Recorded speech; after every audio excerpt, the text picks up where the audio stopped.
ഇളയ ദളപതി ജോസഫ് വിജയ് തമിഴ്നാട് മുഖ്യമന്ത്രിയായി ഇന്ന് 10 മണിക്ക് സത്യപ്രതിജ്ഞ ചെയ്തു. 59 വർഷത്തെ ദ്രാവിഡ മുന്നേറ്റ കഴകത്തിൻ്റെ ഭരണം അവസാനിക്കുകയായിരുന്നു. അണ്ണാ ഡി എം കെ ആയിട്ടും ഡി എം കെ ഒക്കെ ആയിട്ടും കഴിഞ്ഞ 59 വർഷമായി തമിഴ്നാട്ടിലെ ഭരണം ദ്രാവിഡ മുന്നേറ്റ കഴകത്തിൻ്റെ കയ്യിലായിരുന്നു. മറ്റാർക്കും അവിടെ പ്രവേശനം ഉണ്ടായിട്ടില്ല. അവിടെ കോൺഗ്രസ് പാർട്ടി 59 വർഷവും ഈ മുന്നണിയെ സപ്പോർട്ട് ചെയ്തുകൊണ്ടേയിരുന്നു.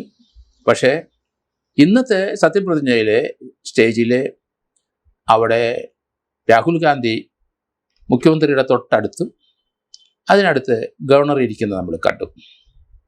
ഏതായാലും സത്യപ്രതിജ്ഞാ വാചകം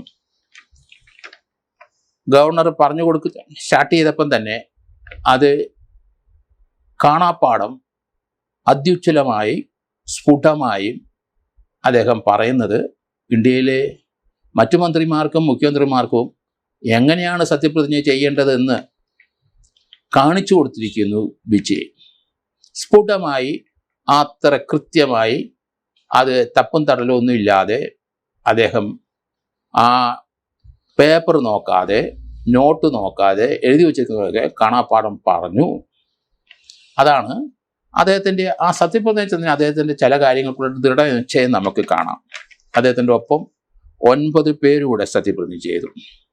അതിനകത്ത് നമ്മൾ ശ്രദ്ധിക്കേണ്ടത് കീർത്തന എന്ന ഒരു ലേഡി, അവർ ശിവകാശി MLA ആണ്. അവർക്ക് 29-30 വയസ്സേ ഉള്ളൂ. അവർ സത്യപ്രതിജ്ഞ ചെയ്തു.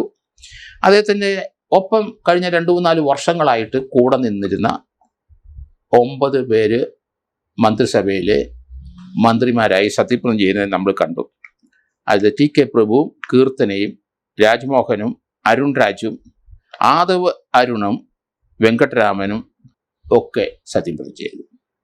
അവിടെ വിശിഷ്ട അതിഥിയായിട്ട് നമ്മൾ കണ്ടത് അവിടെ രാഹുൽ ഗാന്ധിയാണ് സ്റ്റേജിൽ. മറ്റാരും തമിഴിലെ മുൻ മുഖ്യമന്ത്രിമാരാരും വന്നില്ല. അവിടെ മറ്റൊരു VIP ആയിട്ട് കണ്ടത് തൃഷ എന്ന നടി മാത്രമാണ്.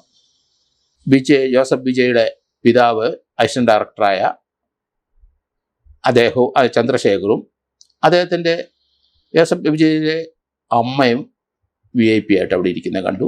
അവർ മകൻ്റെ സത്യപ്രതിജ്ഞ കണ്ട് രണ്ടുപേരും കണ്ണീർ വാർക്കുന്നതും കണ്ടു. വിജയുടെ പ്രസംഗത്തിൽ ആമുഖ പ്രസംഗത്തിൽ പറഞ്ഞു, ഞാൻ പട്ടിണിയിൽ വളർന്നവനാണ്, വിശപ്പറിഞ്ഞവനാണ്. അതുകൊണ്ട് കഴിഞ്ഞ മന്ത്രിസഭയിലുള്ള ആൾക്കാരെ ചില പവർ കോർണറുകൾ ഉണ്ടായിരുന്നു. 3-4 സ്ഥലങ്ങളിലൊക്കെ ആയിരുന്നു ഭരണം നടന്നുപോയത്. അങ്ങനൊരു സംഭവം ഇവിടെ ഉണ്ടാവില്ല. ഒരൊറ്റ മുഖ്യമന്ത്രിയും ഒറ്റ തീരുമാനമേ കാണുകയുള്ളൂ. പവർ സെൻറ്റേഴ്സ് ഒന്നും ഈ മന്ത്രിസഭയിൽ കാണില്ല എന്ന് അദ്ദേഹം ഡിക്ലെയർ ചെയ്യുന്നത് കണ്ടു. ഏകദേശം 10 ലക്ഷം കോടി രൂപ കടത്തിലാണ് ഈ തമിഴ്നാട് സർക്കാർ ഇപ്പോൾ നിൽക്കുന്നത്. അവിടുത്തെ ട്രഷറിയിലെ ആ പാത്രം അത് വടിച്ച് നക്കി കൊണ്ടുപോയിരിക്കുകയാണെന്നും അദ്ദേഹം പ്രസംഗത്തിൽ പറഞ്ഞു. കാരണം ഇനി 1 മുതൽ പണം എങ്ങനെയാണ് സ്വരൂപിക്കേണ്ടതെന്നും എങ്ങനെയാണ് പണം സർക്കാരിലേക്ക് വരുന്നതെന്നും സർക്കാരിൻ്റെ ബാധ്യത 10 ലക്ഷം കോടി രൂപയാണെന്നും ഒക്കെ മനസ്സിലാക്കിക്കൊണ്ട് തന്നെ വേണം ഇനി മുന്നോട്ട് പോകാൻ. അതുകൊണ്ട് പൊതുജനങ്ങൾ മുഴുവൻ തൻ്റെ ഒപ്പം ഉണ്ടായിരിക്കണം എന്ന് പറഞ്ഞു. അദ്ദേഹത്തിന് 624 കോടി രൂപയുടെ ഒരു ഡിക്ലെയർഡ് അസറ്റ് ഉണ്ട്. സിനിമയിൽ നിന്നുണ്ടാക്കിയ പൈസയാണ്. ഇനി സിനിമാ ജീവിതത്തിലേക്ക് മടങ്ങില്ല. ഇനി ആൾക്കാരെ സേവിക്കാൻ തന്നെയാണ് തീരുമാനിച്ചിരിക്കുന്നത്. അവിടെ 3-4 കാര്യങ്ങൾ അദ്ദേഹം തുറന്നു പറഞ്ഞു. കാരണം സ്ത്രീകൾക്ക് തീർച്ചയായിട്ടുമുള്ള സംരക്ഷണം കൊടുക്കും. അതുപോലെ തന്നെ പട്ടിണി മാറ്റാനുള്ള സംവിധാനങ്ങളെല്ലാം ചെയ്യും. ഇങ്ങനെ 3-4 കാര്യങ്ങൾ, പാർപ്പിട സൗകര്യങ്ങളും പറഞ്ഞു. ഇങ്ങനെ 3-4 കാര്യം ഊന്നി പറയുകയും ചെയ്തു. സത്യപ്രതിജ്ഞ തുടങ്ങുന്നതിനും തൊട്ട് മുമ്പ് വന്ദേ മാതരം അവിടെ ആലപിച്ചു. അത് കഴിഞ്ഞപ്പം ജനഗണമന പാടി.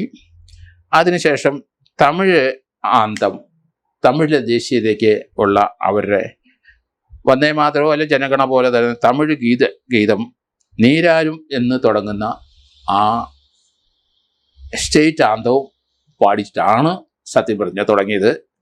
അത് ദൈവനാമത്തിലാണ് അദ്ദേഹം സത്യം ചെയ്തത്. അദ്ദേഹം മറ്റു മന്ത്രിമാരും എല്ലാവരും ദൈവനാമത്തിൽ സത്യം ചെയ്യുന്ന നമുക്ക് കാണാം. അദ്ദേഹത്തിൻ്റെ കൂടെ കെ ജി അരുൺ രാജ് എന്ന് പറഞ്ഞ IRS കിട്ടിയ ഒരാൾ രാജിവെച്ചിട്ട് ഈ TVK പാർട്ടിയിൽ ചേർന്നിരുന്നു. അദ്ദേഹം മന്ത്രിയായിട്ട് സത്യപ്രതിജ്ഞ ചെയ്തു. ഏതായാലും തമിഴ്നാട്ടിൽ നല്ലൊരു തുടക്കം ഉണ്ടാകട്ടെ എന്ന് ആശംസിക്കുന്നു. അതുപോലെ തന്നെ അദ്ദേഹത്തിൻ്റെ നീക്കങ്ങൾക്ക് പൊതുജനങ്ങളുടെ എല്ലാ പിന്തുണയുണ്ട്. അവിടെ അഴിമതിക്ക് സ്ഥാനമില്ല എന്ന് അദ്ദേഹം ഡിക്ലെയർ ചെയ്തിട്ടുണ്ട്. അത് തന്നെയല്ല, അദ്ദേഹത്തിൻ്റെ ജീവിത രീതികൾ നമുക്കറിയാം. ബാലതാരമായി സിനിമയിൽ വന്നു. പിതാവിൻ്റെ ഒരു അസിസ്റ്റന്റ് ഡയറക്ടറായി വർക്ക് ചെയ്യുന്ന സ്ഥലത്താണ് ആ ബാലതാരമായി അദ്ദേഹം വന്നത്. അതുപോലെ തമിഴ്നാട്ടിൽ നിന്നും അവിടെ താമസിക്കുന്ന പലരും പാലക്കാട്ട് വളരെയധികം ആൾക്കാരുണ്ട് വിജയുടെ ഫാൻസായിട്ട്. അവരങ്ങളെല്ലാം ഇന്ന് നൃത്തം ആടുന്നതൊക്കെ നമ്മൾ കണ്ടു. ഏതായാലും ജോസഫ് വിജയ് എന്ന അദ്ദേഹത്തിൻ്റെ തമിഴ്നാട്ടിലെ TVKയുടെ ഭരണം അടുത്തൊരു 15 വർഷത്തേക്ക് നീങ്ങും. കാരണം പണമില്ലാതെ തമിഴ്നാട് ചിലപ്പം വിഷമിച്ചെന്ന് വന്നാലും അവയൊക്കെ സ്വധൈര്യം നേരിടും എന്ന് അദ്ദേഹം പറഞ്ഞിട്ടുണ്ട്. അതുതന്നെയല്ല, കണ്ണീരിൻ്റെ വില എന്താണെന്ന് അറിയാം. അതുകൊണ്ട് തമിഴ്നാടിനുള്ള ഒരു ഉയർച്ച സാമ്പത്തിക മേഖലയിലും സ്ത്രീകളുടെ കാര്യത്തിലും പൊതുവായ ഒരു ഉയർച്ച ഉണ്ടാകും എന്നാണ് അദ്ദേഹത്തിൻ്റെ വാക്കിൽ നിന്ന് നമുക്ക് മനസ്സിലാകുന്നത്. അത് വിട്ടുമാറാനോ അഴിമതിക്ക് പോകാനോ അദ്ദേഹത്തിന് പോകേണ്ട ഒരു ആവശ്യമില്ല. കാരണം 624 കോടി രൂപയാണ് അദ്ദേഹത്തിൻ്റെ ബാങ്ക് ബാലൻസ് ഡിക്ലെയർഡ് ആണ്. അതുതന്നെയല്ല, പണം കണ്ട് ആ ചെറുപ്രായത്തിൽ തന്നെ പണം കണ്ടു വളർന്നു. ദാരിദ്ര്യത്തിൽ വന്നിട്ടും അവസാനം സിനിമ വന്നപ്പം ആവശ്യത്തിന് പണം വന്നു. സഹായിക്കാനുള്ള പലരെയും സഹായിക്കുന്നത് നമ്മൾ കണ്ടിട്ടുണ്ട്. അതിൻ്റെ തുടക്കത്തിലെ TVK എന്ന രാഷ്ട്രീയം 2024 ഡിക്ലെയർ ചെയ്തത്. അന്ന് മുതൽ അതിന് അതിശക്തമായ എതിർപ്പുകളുണ്ടായി. അവയൊക്കെ തരണം ചെയ്തിട്ടാണ് ഇത്രയും വലിയ ഭൂരിപക്ഷം. സത്യപ്രതിജ്ഞ സമയത്ത് 120 MLA സപ്പോർട്ടുണ്ട്. അതിനിടയ്ക്ക് 3 പ്രാവശ്യം ഗവർണറെ പോയി കണ്ടിട്ടും അദ്ദേഹത്തിന് സത്യപ്രതിജ്ഞയ്ക്ക് മുഖ്യമന്ത്രിയെ സത്യപ്രതിജ്ഞ ചെയ്യാൻ ക്ഷണിച്ചില്ല. പക്ഷേ 120 എത്തിയപ്പം അദ്ദേഹം ക്ഷണിച്ചു. വളരെ സന്തോഷവനായി ഗവർണർ സ്റ്റേജിലിരിക്കുന്നത് നമ്മൾ കണ്ടു. 120 പേരുടെ കൃത്യമായ ഒപ്പും ആ പാർട്ടികളുടെ പിന്തുണയും അദ്ദേഹത്തിനെ ബോധ്യപ്പെടുത്തിയപ്പം സത്യപ്രതിജ്ഞയ്ക്ക് ക്ഷണിച്ചു. അവിടെ ഒരു പ്രസിഡന്റ് റൂള് വരാനുള്ള സാധ്യത അങ്ങനെ ഒഴിവായി. തമിഴിലെ ഏതായാലും കഴിഞ്ഞ 59 വർഷമായിട്ട് ദ്രാവിഡ മുന്നേറ്റ കഴകത്തിൻ്റെ ഭരണമായിരുന്നു നമ്മൾ കണ്ടത്. 60 വർഷത്തോളമായി. അതിൻ്റെ പര്യവസാനമാണിത്. ഇനി തമിഴ്നാട്ടിലെ TVKയുടെ ഉദയമാണ്. അതോടൊപ്പം തന്നെ അവിടെ കോൺഗ്രസും അതുപോലെ CPM-ഉം മറ്റു പാർട്ടികളും അവരുടെ ശക്തി പിടിച്ച് മുന്നോട്ട് വരും എന്നാണ് ഞാൻ കരുതുന്നത്.